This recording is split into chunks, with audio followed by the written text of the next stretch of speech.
Welcome to the news and why it matters. I am Sara Gonzales. I'm a little nervous about the show today. We've got Stu, Jason, and Jeffy on set. You never know what's going to happen when these three get together. And Stu, I will say, I'm going to ask you what your top story is, but I also want to tell you thank you so much for prying yourself away from opening day coverage to do the show today. We really, really appreciate it. This is the opening day for America's team, the Toronto Blue Jays, so I was very much in tune to the start. No. What's your top story? Apparently the media can and will say anything. They don't care how close it is. They'll change the definitions of words. They will say literally everything, and we have a couple of examples of that. Now, we've surmised this before. I mean, is it fact now? I just get, sometimes stories hit you, and you're just like, amazed that they'd even try it. Yeah. And they tried it today. All right. Jason. The mother of all migrant caravans. Again with the migrant caravan? That's literally its nickname. I think that they actually named it over there, is the mother of all migrant caravans. Well, that would be Madre then, not mother. That's a good point. Idiot. But I can't say, you can say that, but I can't appropriate that. All right, Jeffy. I want to talk about the Pope. I'm still fascinated by the Pope and his reaction to his meet and greet the other day. Oh, all right. A lot to get into there. First, we want meet and greet. to thank our sponsor, Relief Factor. Relief Factor is great for those of you who just live in constant pain all the time. Stu, I always forget the percentage of people who just live, was 60 something? Like, yeah, 2/3 of people who live with pain every day basically just give up. They've decided, this is my life, and I'm going to have this pain every day. They're not even depressing thing. I know, they're not even trying to stop it anymore, which, you get to the point where I'm sure that's understandable. Yeah. You're just like, this is my lot in life, and I just got to deal with it. Well, and it's kind of like your wife, Jeffy.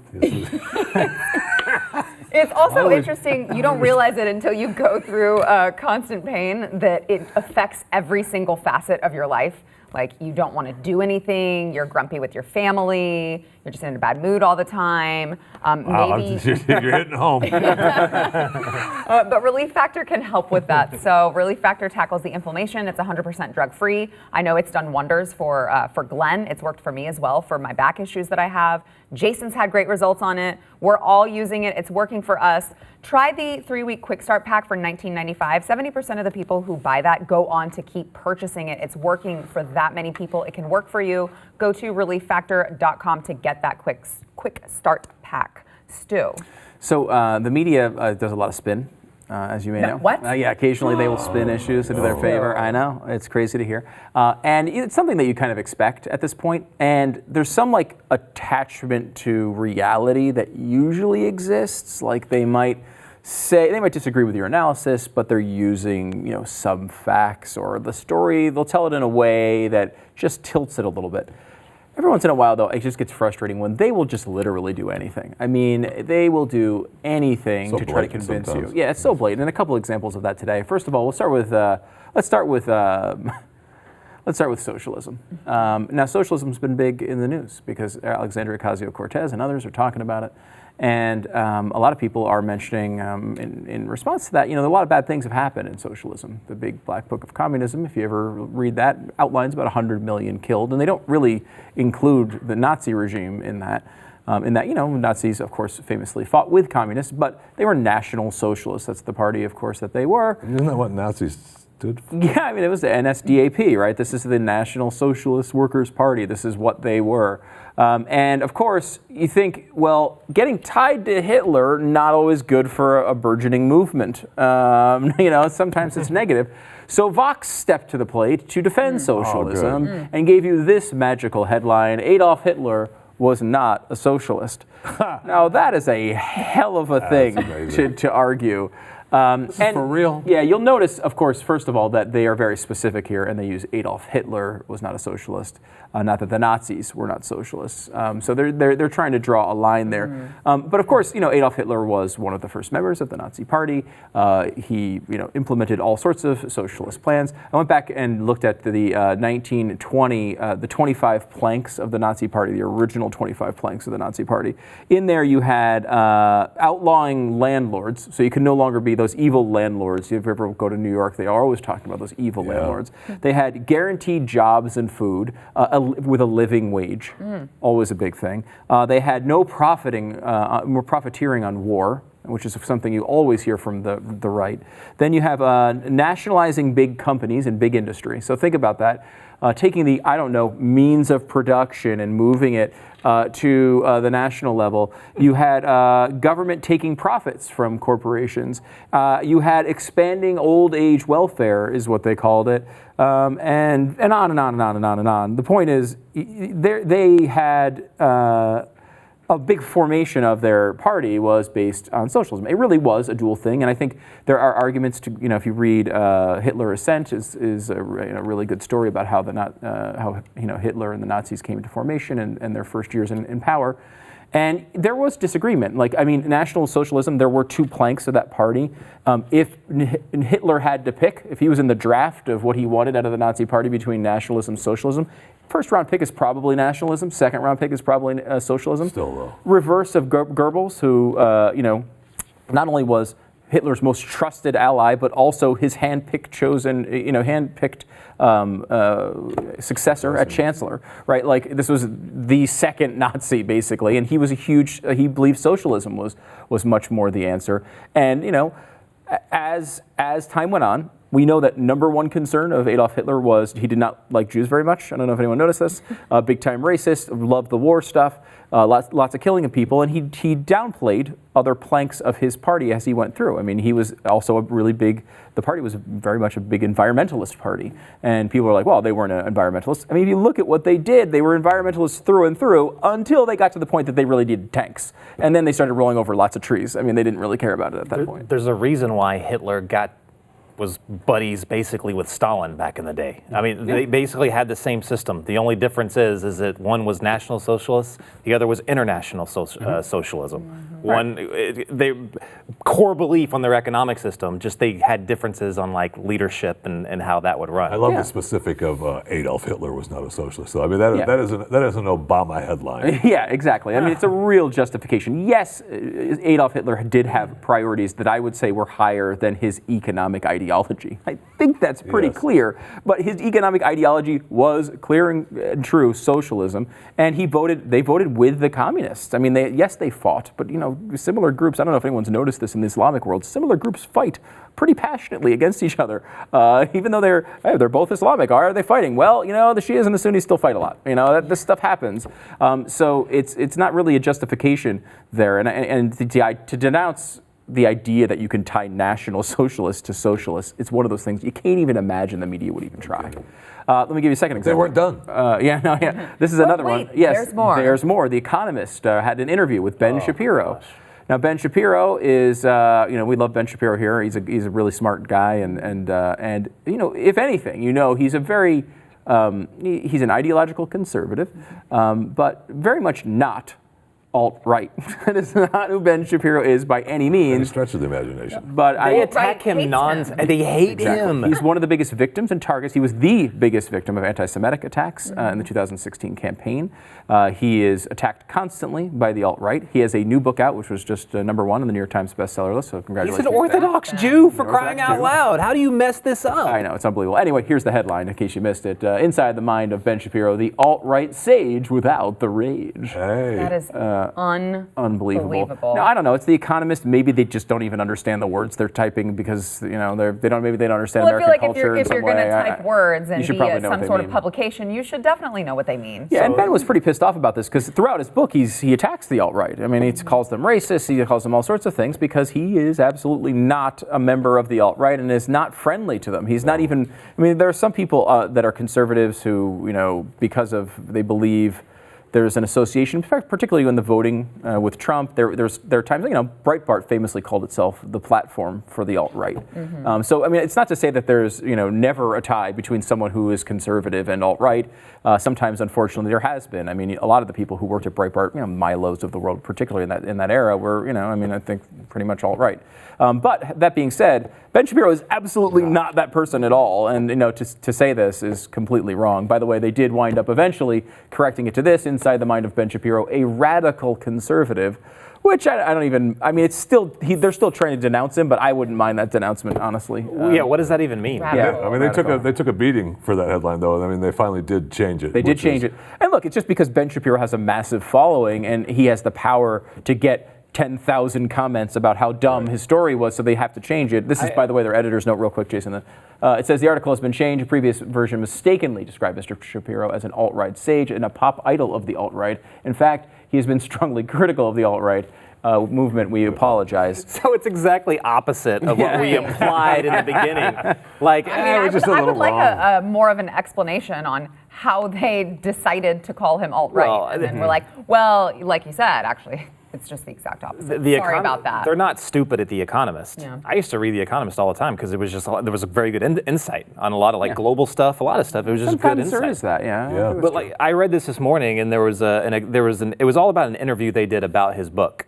And they, of course, had that headline, and then the intro was like a third of the page. It was quite a long intro, but it was all kind of backing up that title. It was going right along with that, and to me, it felt like, hey, we decided to do this interview. We're sorry, and we know you don't agree with it because we don't agree with him. So this is our little pre-apology, and then the interview. Yeah. Then you go into the interview.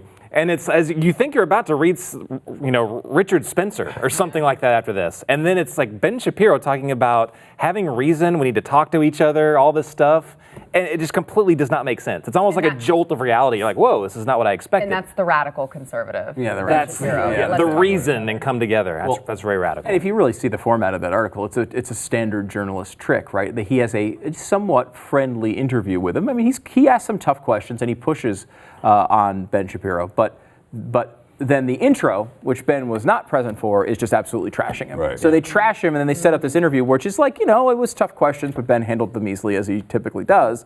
But it just, to call Ben Shapiro alt-right, to say that Nazi Party and Adolf Hitler were not socialists, these are things that people who are sane can't say. Like, it's just like, Look, anyone with any knowledge of these topics knows those things aren't true. And I don't know if it's just the hot take world or if it's just the liberal bias world, but whatever it is, it's just embarrassing. It's absolutely intended. And I think it's absolutely intended because there's no way you can actually screw that up. You cannot think that Ben Shapiro is alt-right unless you're trying to classify or put into a group all conservatives into that radical alt-right group. Look, that's what they're trying to do. People have seen the headline, right? How many people saw the actual headline apart from the retraction headline?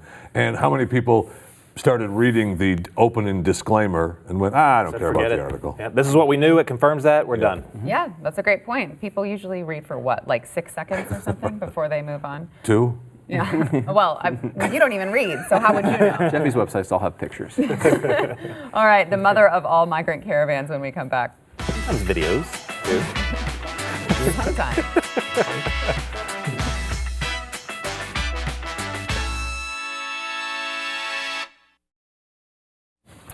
Jason, the madre of all migrant caravans is coming. Right. What was For the real. mother? I want to preface this with a little pre-thought. The reason we want the wall. Hold on. Preface Is it this with a preface little or preface? Preface. I say preface. What do you say? I thought it was preface, but I'm going with preface just to be with Jason. Is this one of those like permit versus permit? Permit. Yes. Yeah, because Glenn says permit. I know, and it drives me crazy. I know, and I'm always like, permit. Okay. I say preface, you say preface. Preface. Okay, go. But you're giving us a preface It's of a weird, preface. right? Yeah. Okay, go. Anyways. Now that we've just made fun of you and demeaned you. Go. Anyway, I'm used to it. The reason we want a wall is not because we hate the people on the other side of it. It's not. Yes, it is. The reason that's what hate they my want us to people. say. That's what they all want us to think. They want everyone Just to think. admit it.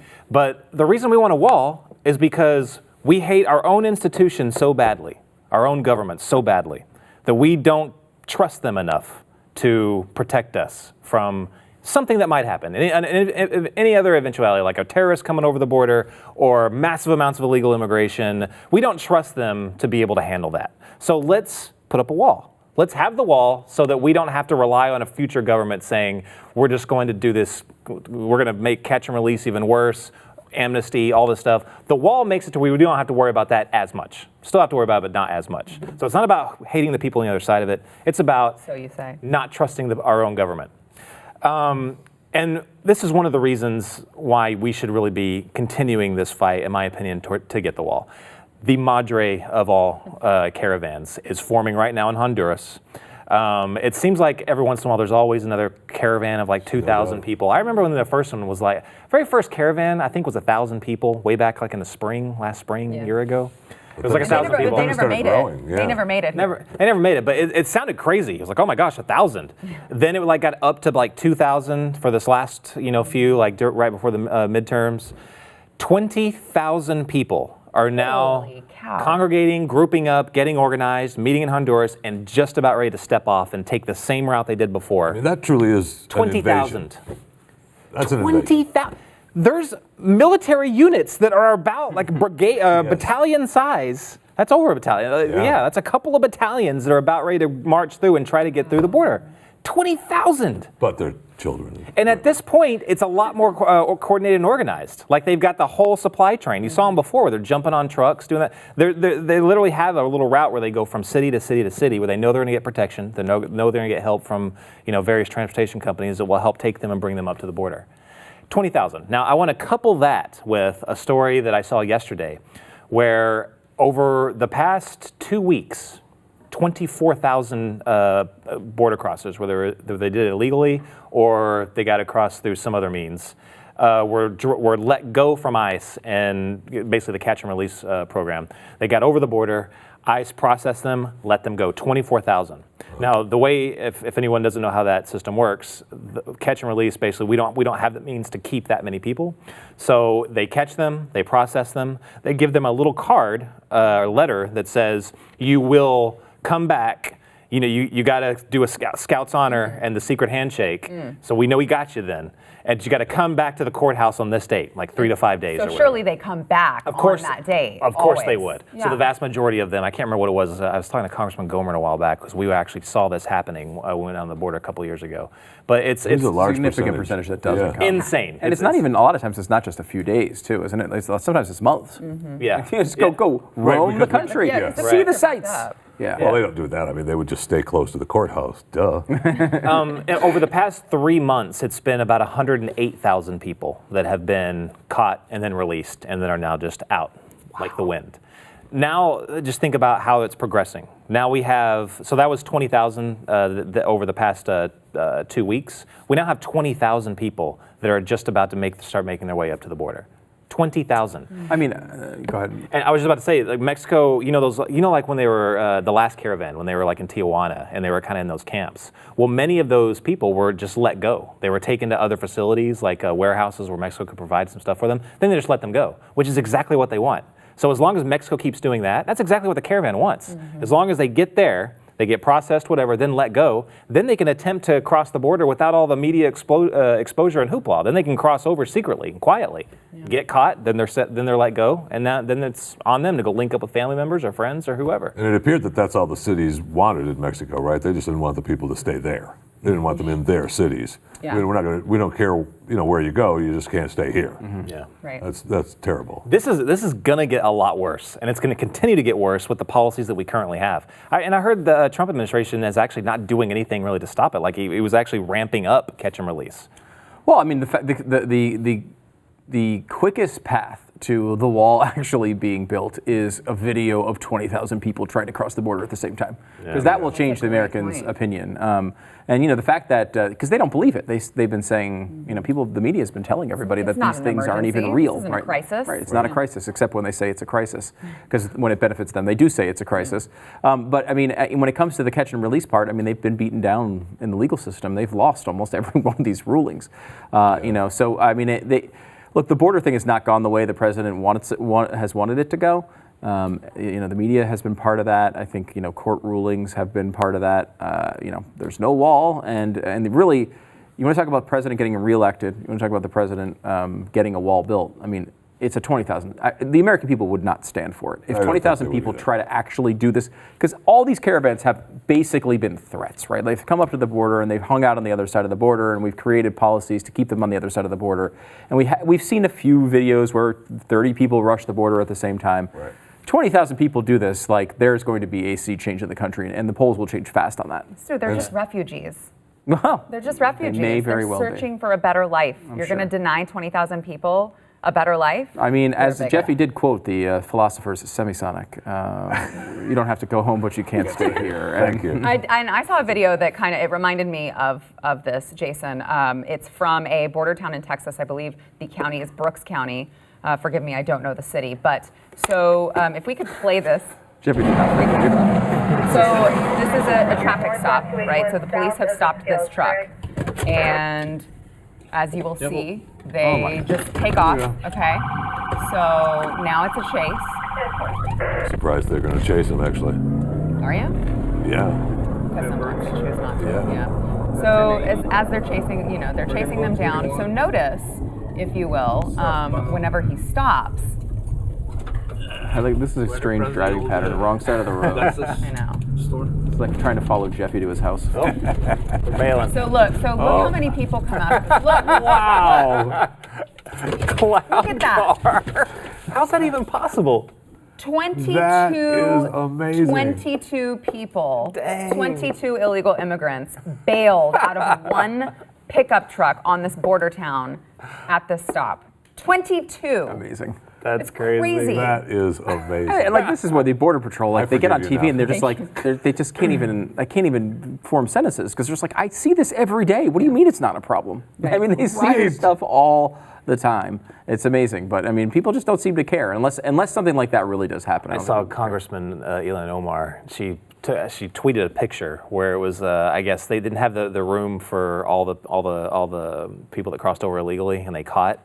And so they didn't have enough room in the detention facility. So they, I guess, made a makeshift thing that was underneath an overpass.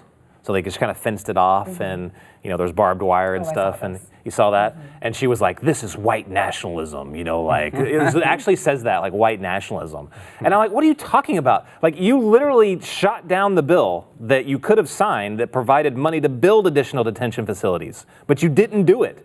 This is just as big your fault as anybody else." Absolutely insane. Well, when she watches the show today, she will hear that. So She'll know. now you know. Get my Ilhan round the world Omar. back again, snap. Back in a minute. I can't believe you played that video, Sarah. Why do you hate Hispanics, Sara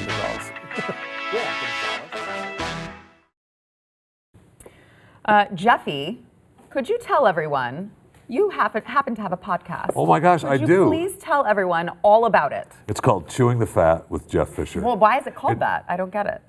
It's called Chewing the Fat. That's a line where people come together and we just discuss things. Oh, I thought. Discuss things, and it's just a coincidence that my face is on a steak and there's a piece of fat running through the face. It's just a coincidence. Okay. Pure coincidence. It's available wherever free podcasts are sold, and it's downloaded. You can get it daily.